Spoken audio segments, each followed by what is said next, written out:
Assalamualaikum warahmatullahi wabarakatuh.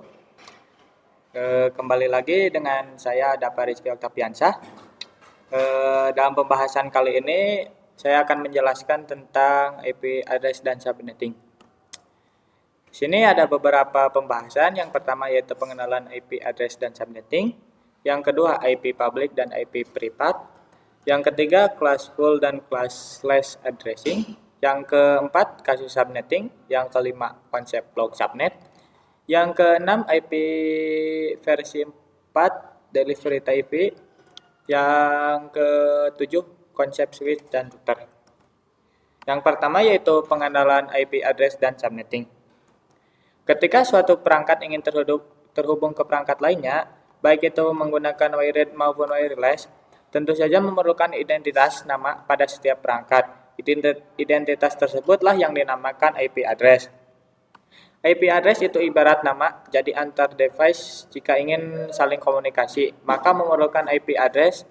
IP address yang tersedia saat ini terbagi menjadi dua versi, yaitu versi 4 dan versi 6. Untuk versi 4 itu penulisan IP address pada umumnya tertulis dalam bentuk 4 oktet, di mana setiap oktet itu merupakan angka desimal dari 0 sampai 255. Nah, perlu diketahui juga bahwa terdapat berbagai istilah yang kita temui nantinya pada internet protokol IP, diantaranya seperti prefix, subnet mask, subnetting, IP network, dan IP broadcast.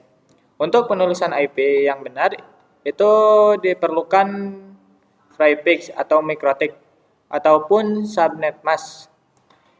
Subnetting adalah upaya atau proses untuk memecah sebuah network dengan jumlah host yang cukup banyak menjadi beberapa network dengan jumlah host yang lebih sedikit. Teknik subnetting membuat skala jaringan lebih luas dan tidak dibatasi oleh kelas-kelas IP. IP kelas A, B, dan C yang sudah diatur. Yang kedua yaitu pembahasan IP address private dan public. Singkatnya, IP public merupakan IP yang digunakan di internet dan bisa diakses dari mana saja. Jadi, misal kalian mengakses Facebook, YouTube, dan lain sebagainya, maka secara tidak sadar kalian sedang mengakses IP public masing-masing dan yang dimiliki oleh mereka, asalkan device kalian terkoneksi ke internet. Alamat IP private biasa digunakan di dalam jaringan lokal dan tidak dapat diakses langsung dari internet. Ini adalah bagian penting dari konsep yang dikenal sebagai Network Address Translation yang disebut NAT, yang memungkinkan beberapa perangkat dalam jaringan lokal menggunakan satu alamat IP publik tunggal untuk berkomunikasi dengan internet. Nah, di sini ada contohnya IP publik dan IP privat. Lanjut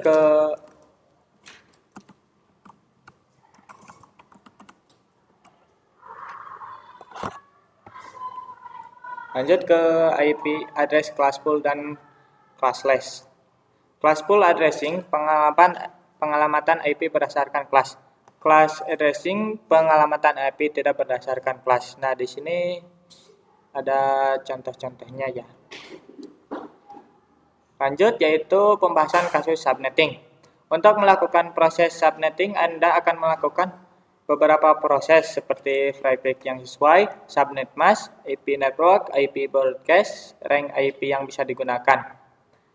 Studi kasusnya adalah 60 host, 150 host, 192.168.10.43/26.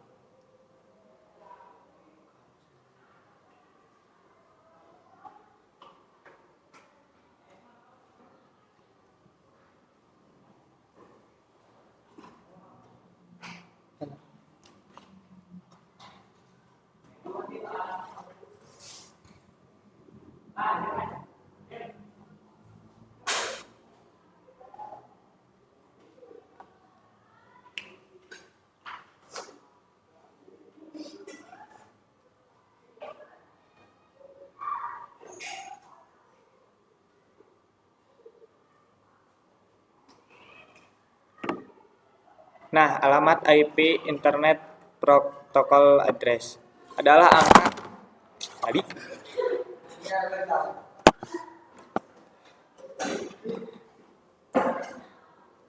Nah, alamat IP adalah angka atau kode numerik yang digunakan untuk mengidentifikasi perangkat di jaringan komputer.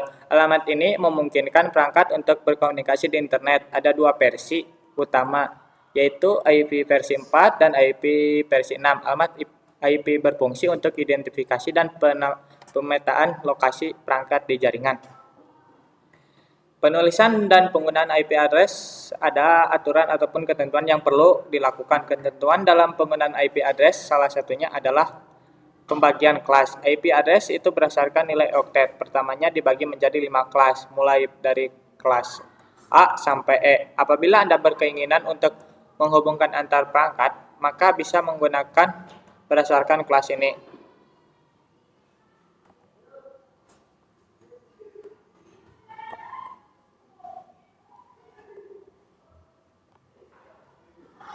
Sini ada information.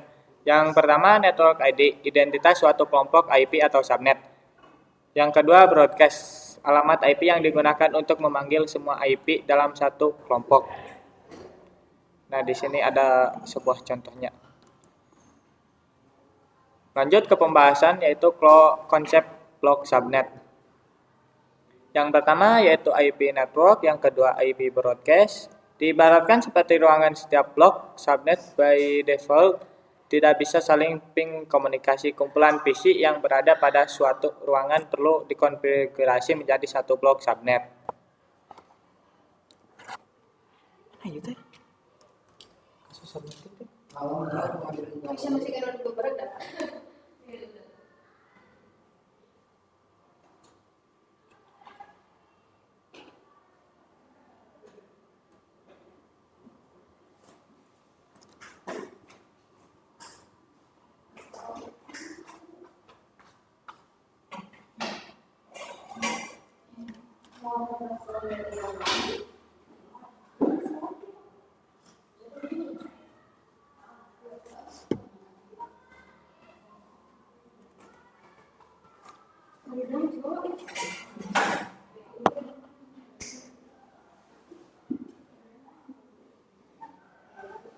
Pada kesempatan kali ini kita akan membahas terkait konsep blok subnet, yang dimana jika kita singgung sebelumnya bahwa blok subnet itu diibaratkan seperti ruangan.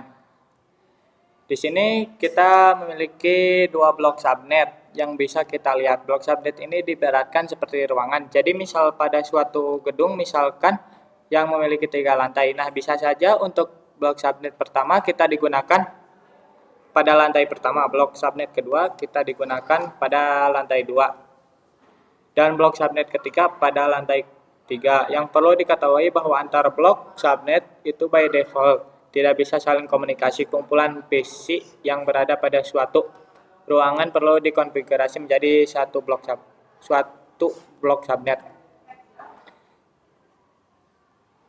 Lanjut ke pembahasan IP versi 4, delivery type.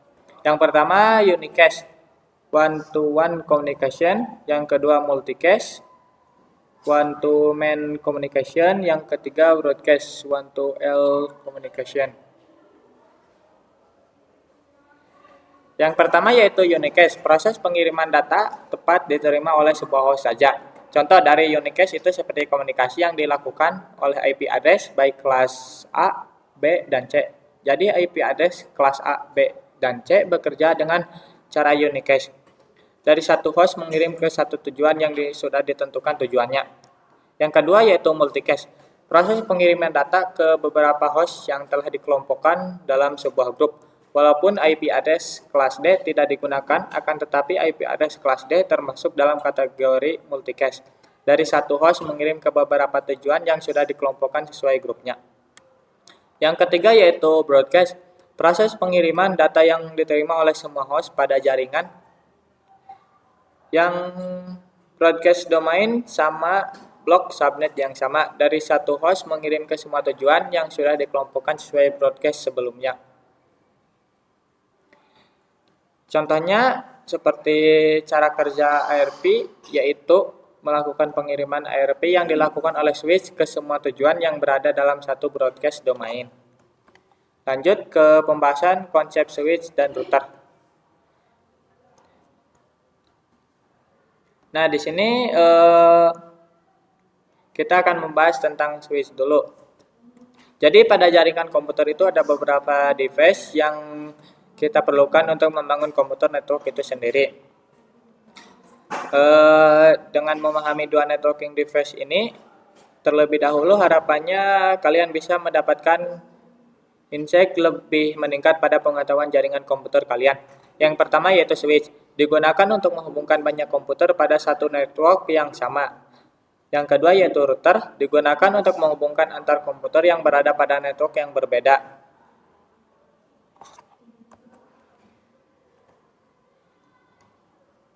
Mungkin